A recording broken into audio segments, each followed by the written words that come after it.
এই দাবির ক্ষেত্রে ওনারা কিন্তু পোশাক পরিহিত আইনজীবী হায়ার করে এনে উপস্থাপন করতে। আমি দেখেছি ব্যান্ড, ওনারা এখনো ব্যান্ড আছে, খেয়াল করেছি আমি। মাননীয় স্পিকার, আইনজীবী যে দাবিগুলো করেছেন খুব জুসি দাবি। মাননীয় স্পিকার, কয়েক মাস আগে আপনি যেমন সুপ্রিম কোর্টে ছিলেন, আমরাও ছিলাম সুপ্রিম কোর্টে।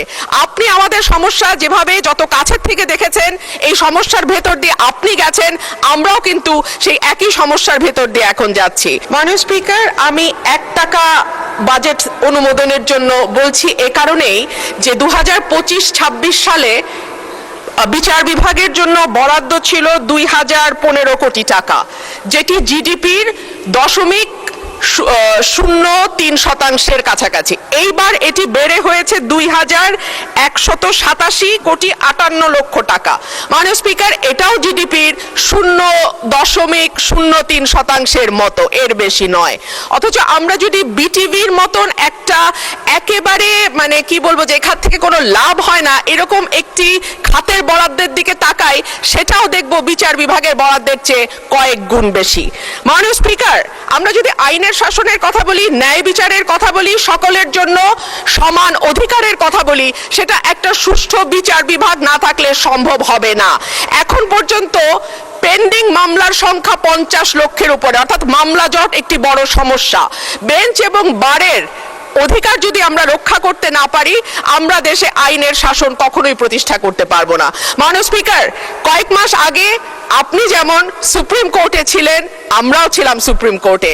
আপনি আমাদের সমস্যা যেভাবে যত কাছের থেকে দেখেছেন, এই সমস্যার ভেতর দিয়ে আপনি গেছেন, আমরাও কিন্তু সেই একই সমস্যার ভেতর দিয়ে এখন যাচ্ছি।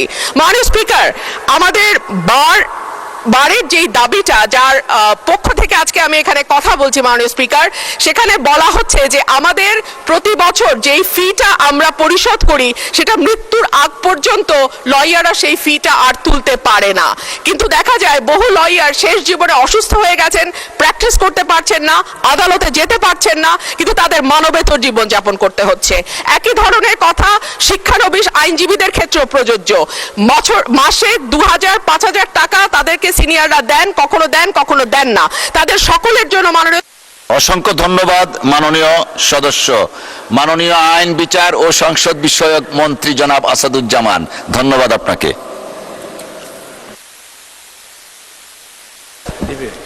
মাননীয় স্পিকার, আপনাকে ধন্যবাদ। মাননীয় স্পিকার, আপনি লক্ষ্য করেছেন অন্য দাবির ক্ষেত্রে কিন্তু মাননীয় সংসদ সদস্যরা নিজেরাই আর্গুমেন্ট করেছেন।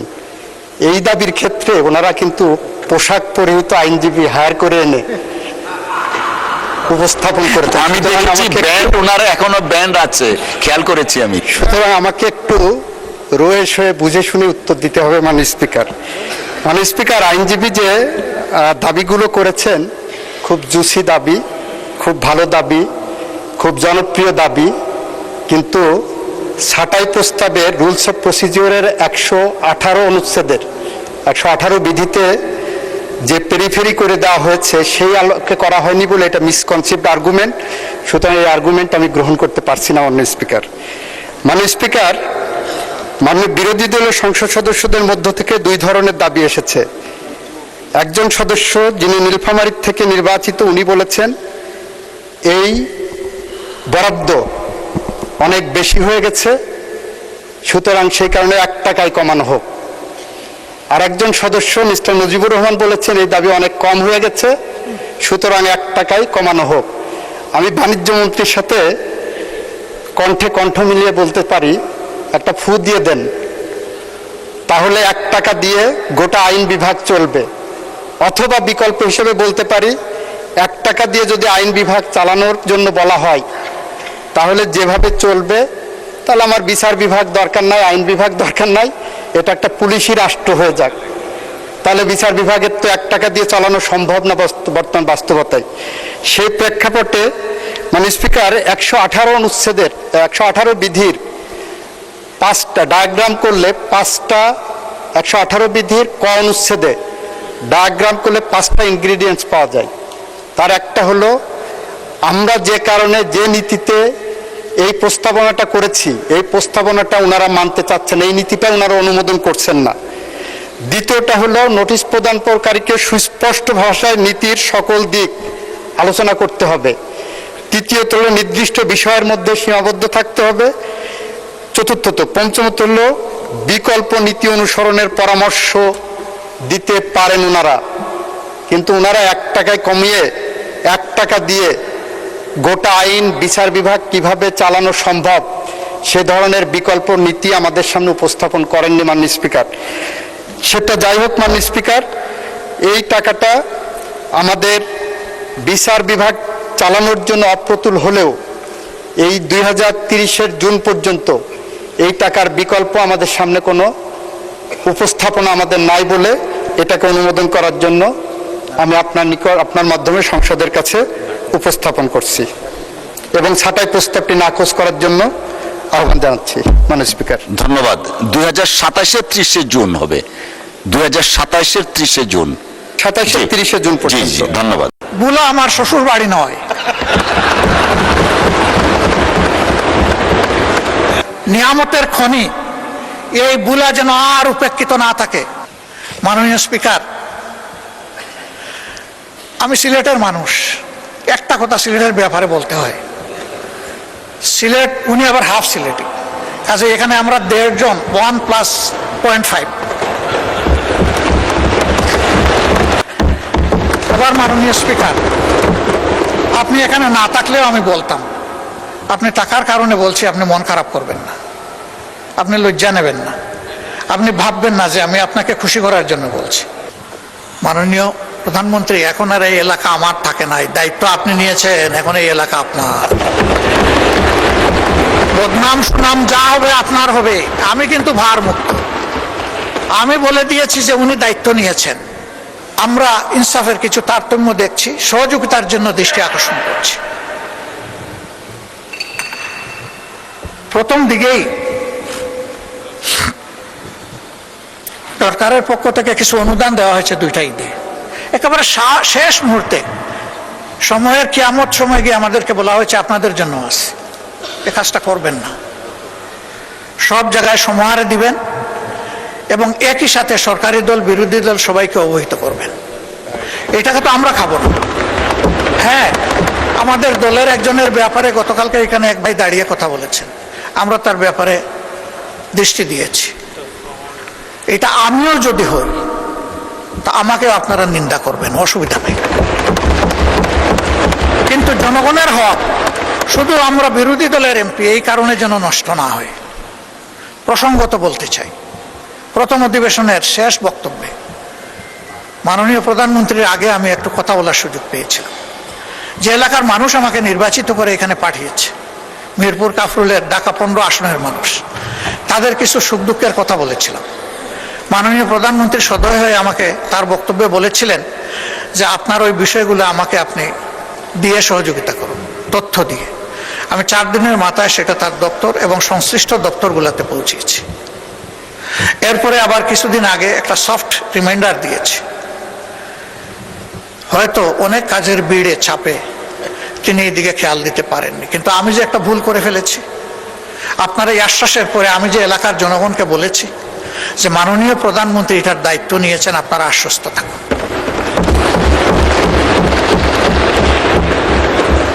আমি মাননীয় প্রধানমন্ত্রীকে বলেছিলাম অবস্থাটা পানির জন্য কারবালার মতো, 1 ফোঁটা পানি পান করার সুযোগ দিন।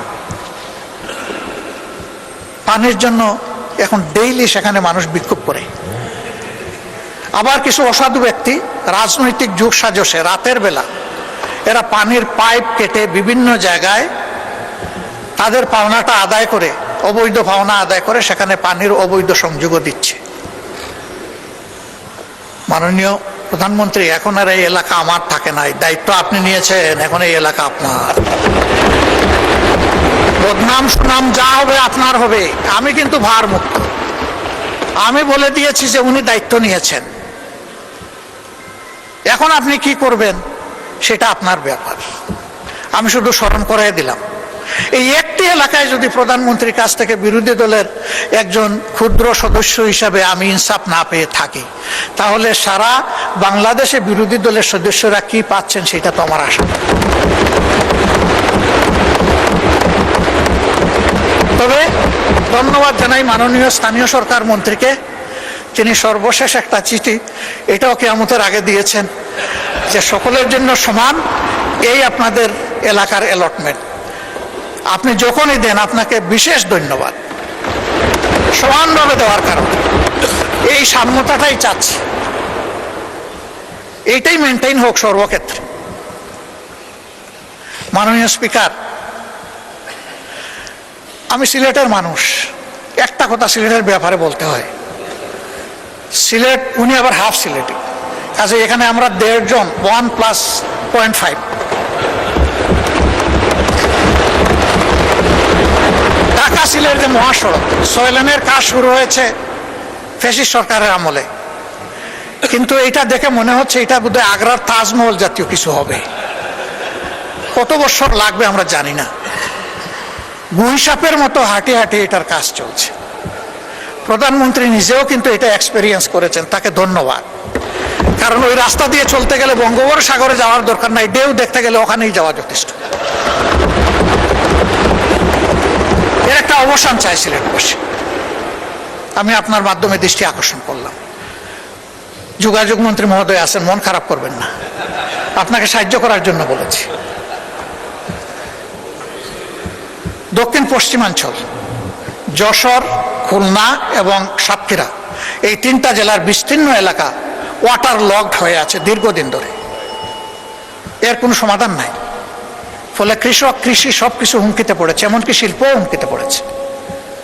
আমি অনুরোধ করব অগ্রাধিকারের ভিত্তিতে এই বিষয়টার প্রতি নজর দিন। এবার মাননীয় স্পিকার, আপনি এখানে না থাকলেও আমি বলতাম, আপনি টাকার কারণে বলছি, আপনি মন খারাপ করবেন না, আপনি লজ্জা নেবেন না, আপনি ভাববেন না যে আমি আপনাকে খুশি করার জন্য বলছি। আমি আমার দায়বোধের জায়গা থেকে, দেশের ভালোবাসার জায়গা থেকে বলছি। ভোলা দেশের সর্বদক্ষিণের জেলা। এই জেলাটি অন্য কোনো জেলার সাথে স্থলভাগে সংযুক্ত নয়। এটাও একটা ওয়াটার লক জেলা, এটা বাংলাদেশের অংশ। তাদের অধিকার রয়েছে বাংলাদেশের অন্যান্য সকল জায়গার যোগাযোগ ব্যবস্থার যে সুবিধা তারা পেয়ে আসছেন, ভোলা এখন এটা পেতে চায়, এটা পাওয়া তাদের অধিকার। ভোলার এই সেতু শুধু ভোলাবাসীর কপাল পরিবর্তন করবে না, আল্লাহ তাআলা ভোলায় যে অপার সম্ভাবনা রেখেছেন, এই ভোলা গোটা বাংলাদেশের এক বিশাল অংশের চিত্র পরিবর্তন করে দিতে পারে। এই জন্য আমাদের নিয়ামতের খনি এই ভোলা যেন আর উপেক্ষিত না থাকে। এই ভোলার সেতুটা আসলেই এটি একটা সম্ভাবনার স্বপ্ন। এই সেতু বাস্তবায়ন হোক। আমার এই প্রস্তাবে সরকারি দল খুশি না, আমি কি করবো, আপনার দলই খুশি না। ওই তারা তো সেই রকম উষ্ণ অভিনন্দন জানালেন না। মাননীয় স্পিকার, আমি আরো আপনাকে আশ্বস্ত করছি, ভোলা আমার শ্বশুর বাড়ি নয়।